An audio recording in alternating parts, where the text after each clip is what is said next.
Hi, everybody. Welcome to a new edition of Let's Talk About Education with Antonio Corrales. We have heard a lot about the influence of STEM education on students' life: science, technology, engineering, mathematics. We have heard a lot about the work that NASA is doing in terms of research, in terms of course, out of space missions. But what does it mean to work at NASA and at the same time being interested in STEM education to change students' life for good? Well, today we have the honor to have with us David Meza, who works for NASA and also he works closely with STEM education, and he's going to be telling us in simple terms what does it mean to be involved with both worlds. David, thank you so much for being with us today. Oh, thank you very much to you. My pleasure to be here today. Absolutely, absolutely. David, why don't we start by letting you introduce yourself to the audience and kind of letting them know how do you get to where you are in your career? Okay, sounds good. Currently, I'm the Chief Knowledge Architect at the Johnson Space Center in NASA in Houston, Texas. Started my career many years ago as a computer scientist. My bachelor's degree started off in computer science. Came up the ranks doing all types of computer systems, working within the web, working within networks, doing even help desk type things. And eventually I started seeing that we were having issues with how we dealt with data, how we got information from data, how we actually used our data as the data started coming in a lot faster throughout the increase of big data, let's say. So about 10 years ago, I got my master's degree in engineering management with kind of a minor in statistics. I took an additional 18 hours in statistics to help me understand the better ways of analyzing data and really turning that data into actionable knowledge for our end users. But then what really started me thinking was that while I had the computer aspects down, I've had the understanding of how to analyze, I really needed to get a little bit better grounded into how we learn, how we educate each other, how we pass that information across. And that's where I started to, in the last 3 years, working on my doctorate in education with the STEM focus. That's kind of what's brought me here today, to be able to talk a little bit about how at NASA we utilize STEM through all our different programs and missions, but also how we encourage and utilize STEM engagement across the nation. That is fantastic, fascinating.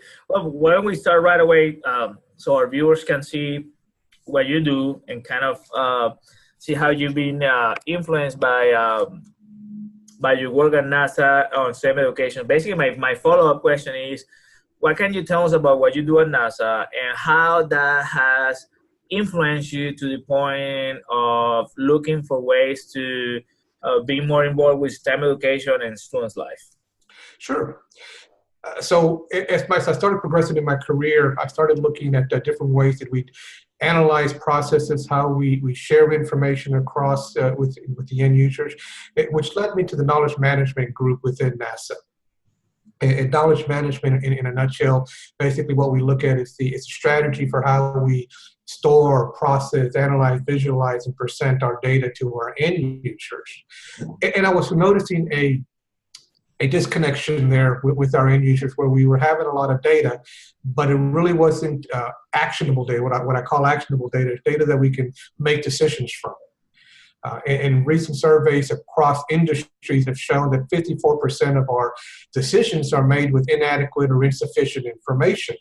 Mm-hmm. So it got me to start thinking about how can we not only utilize the data we have in a more efficient way, but how do we diffuse that information, that knowledge across to our end users, which really is an educational type of a problem of how people learn, how people ingest information, and how it'll make it stick to them so they can then utilize that information. That is fantastic.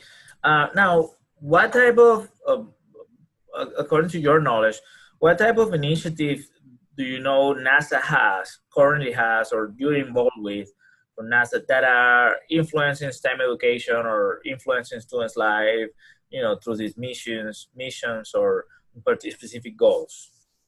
Oh, NASA has a great STEM engagement program. That's what it's called right now, NASA STEM engagement. And there's a website our viewers can go look at www.nasa.gov /offices/education. And in that link there, they can see all the various types of engagement that NASA does throughout all aspects of education, from K through 12 and on into higher education. One that I can speak about a little bit more intimately is a program which is the Aerospace Scholars Education Program. In particular, they have three facets of that: a middle school, a high school, and a community college Aerospace Scholars Program. That's the one that I'm more familiar with, because I'm doing a lot of research and evaluation into the program and how they are benefiting our students, and engaging them in STEM and allowing them to continue on in the STEM so that we can meet the pipeline that we need in STEM education. So in this particular program, it's a two-phase program where the students will work for about 20 weeks online, looking at various aspects within STEM, different type of tests and exercises they do, all related to some type of engineering, mathematics, or technology type of exercises. Those that actually make a passing grade within the online phase are invited to an on-site phase at one of the NASA centers, where they come for a week in order for them to form as teams together to run an exercise and these exercises look at how they can build robotic arms and little rovers on a simulated Mars environment, to where they gather and collect rocks and other specimens as part of a competition. But this program in itself gives all of the students an ability to engage in all aspects of a STEM project or life cycle, and really understand how working as a team with all the different components, from the technology to the science to the engineering to the mathematics, for them to be able to do their exercises, gain points in a friendly environment, and learn a lot from the mentors that are in the program. That is fantastic. It's fascinating, actually. Kind of following up on what you're saying, because in the end, this type of programs, this type of initiatives, they're really looking to influence students' life, and kind of developing those future researchers that NASA may be relying on for the next 20, 30, 40, 50 years. What type of changes have you seen on students when being involved with this type of initiative from NASA? I mean, I know you talk a little bit about team building, which is it's a great behavioral management tool for classrooms. And, we talk about specific missions, having goals. Project management. What type of behavioral changes you have seen, or you believe that this type of initiative may end up having on students, especially when you're dealing with students with economically disadvantaged situations, or students who have no many resources or role models at home? What do you envision that this type of initiative may have on students' lives? Well, that's a very interesting question, because that's one of my research questions within my current research within the community college aerospace program, is that what level of sense of belonging do these students have within the STEM community before and after engaging in the Aerospace Scholars Program? Does it increase? Does it benefit them? What I've noticed in students across all platforms, and especially within the underrepresented groups, is that they don't have enough role models. They don't have enough mentors that they can emulate or say, that's me and I can be that person 20 years from now. They don't have that sense of belonging within the STEM community. I think programs such as the Community College Aerospace College Program that NASA does, and other programs, help these students to identify with the STEM community, identify themselves as being either a scientist or an engineer or a computer scientist or mathematician. They identify with that, and they can see themselves continuing on their education. And I theorize that by doing that, we will eventually see a growth in STEM degrees several years down the road. So that's my hope, and that's my theory. I definitely am doing some research to try to validate that, and I hope that it'll show that indeed their sense of belonging in the STEM and community has grown by participating in these types of programs.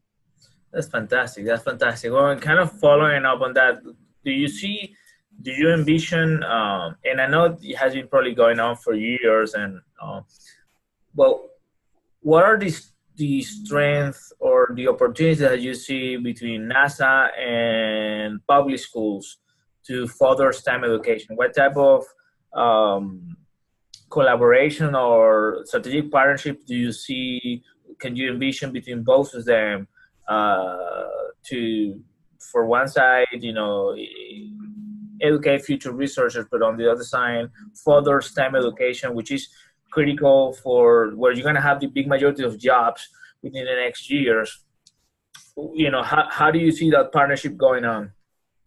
I think the partnership in itself, actually, NASA has a lot of partnerships, a lot of opportunities for educators and teachers of all levels to work, collaborate, and partner with NASA to do these different types of programs and resources that NASA has. There are some, again, if the viewers go look at the website, there's some links in there for partnerships, collaborations with NASA. And we want to put that website at the end of the interview so people can go visit it too. Great. Within that site, they'll see a page for partnerships and collaboration where they can actually request mentors and people from NASA to come and participate with them. There's also a number amount of resources in different fields within STEM that teachers can implement within their classroom. And then, of course, there's a wide variety of different types of programs that students as well as teachers can participate in. One of the things I will point out on that website, there is a link to a NASA Express STEM engagement newsletter. That newsletter is sent out about once a week that constantly shares the different types of opportunities that NASA is providing to educators and students to work with NASA on STEM education. And it's completely free, right? It's completely free. In most cases, yes, we don't charge, NASA doesn't charge anything, but also in many cases, NASA cannot fund their work, the school's work in it, but each side pays their own part. Correct. In these cases. Now, there are times that in several cases we do RFPs for research institutions from a higher level that they could look and do these types of grants to do research in education. So those are also available. And most recently, we're partnering with the National Science Foundation, the NSF, to help with the latest White House STEM engagement program, in where the NSF is actually putting forward $10 million to help educate well over 200 or provide grants to well over 200 interns in the data science field. Wow. Which is a very growing field within the STEM area. That is fantastic. Now, David, for new educators, new teachers, and seasoned teachers who may be looking at us right now, and they may be willing to incorporate more STEM education components within their lesson planning, and even thinking out to reach out to NASA. Sometimes, honestly, you and I know, sometimes NASA is seen as an entity that is unreachable for classroom teachers, or because we tend to think about the moon, the Mars, we tend to think about out of this earth, and the reality is that NASA does a lot of stuff to reach out to schools because they need future STEM people in the field. And so what recommendation would you give to a new teacher that may be looking at us right now, or a seasoned teacher that may be looking at us right now, who's looking to increase their STEM education within their lesson planning, and even also reaching out to NASA? Sure. Well, first off, I would agree that many people sometimes can get a little intimidated just by the word NASA, and I would suggest that to the viewers not to be. We are looking to collaborate, to work with educators, because as you so eloquently pointed out, we do need a lot more STEM students in the future. These are our lifeblood. As we continue back to the moon and on to Mars, we're going to need those individuals to do that. So the educators out there that want to get involved, definitely once we show that website, go in there, because there's a specific site there for educators and all the different resources, and it gives them all the different contacts at all the various centers across the United States that they can go talk to and try to get more information. So I would suggest that they try out some of the different curriculums that have been provided by NASA on these websites, engage and talk to bring some of these, invite some of these NASA folks in to do talks. We do have a good community of folks that go out and do talks. I do talks myself in schools when approached. So make sure that you get involved with NASA, with the community there, but just engage in the resources that are available. Try them out and talk to other educators that may have used it to see how they worked out for them. The other thing I'd want to point out there is keep an eye out for training for educators. NASA provides a lot of training for educators within some of the programs that they have on how to utilize their resources. The link I mentioned about the newsletter will definitely point out a lot of those trainings that come out and when people can participate in them. But don't be afraid to try. That's the main thing. Yeah, and I think that message may resonate also with school leaders, school principals and superintendents who may be looking at us right now and maybe trying to revitalize their STEM programs in their districts or in the schools. I guess they can follow the same formula, right? Kind of reaching out to NASA without fear and even brainstorm with you guys and how to revitalize their STEM education in their schools. Definitely. I mean, each of the centers have an education group on site that is there for just exactly that. They're trying to work with and collaborate with local schools and communities and universities to increase their exposure of our NASA's data to STEM students. And not just STEM students, all students, to maybe try to get them to engage in STEM in some format. Again, our goal is just to make the data and the information available to encourage students of all types, all genders, all economic classes to try out STEM and show how it can improve their lives as they go forward. That is fantastic. And David, to finalize, can you tell us a little bit about your research and what you do at the University of Houston Clear Lake as a doctoral student? What is it that you're trying to accomplish? What is it that you're trying to investigate in STEM education? Sure, definitely. So my dissertation is looking at the NASA, the Community College Aerospace Scholars Program. Again, looking at the students and how academic and social integration factors impact these students, because most of these students come from minority and underrepresented research programs or universities. And so I'm trying to look at how we can make sure these students stay engaged, especially for the community college aspect, because only around 23% at last information that I had of those students actually went on and graduated from a four-year university. But if you look at the number of bachelor's degrees that are being generated at a four-year university, 50% of those students originally started out at a community college. Okay. So if we could increase the number of community college students to attend a four-year university and get their bachelor's degrees, we can definitely increase the amount of STEM graduates into the pipeline.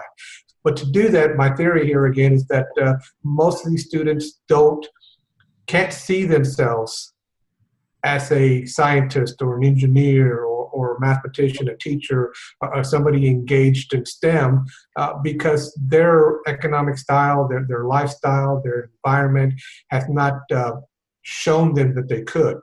Mm-hmm. So I'm hoping that the programs that we have at NASA and other programs can get them to visualize themselves and increase their sense of belonging in the STEM community that'll encourage them to continue on in a STEM field at a four-year university. So just to summarize again, a sense of belonging, social and academic integration factors, how they play an important role in maintaining a student's connection and desire to stay in a STEM field from a community college to a four-year university.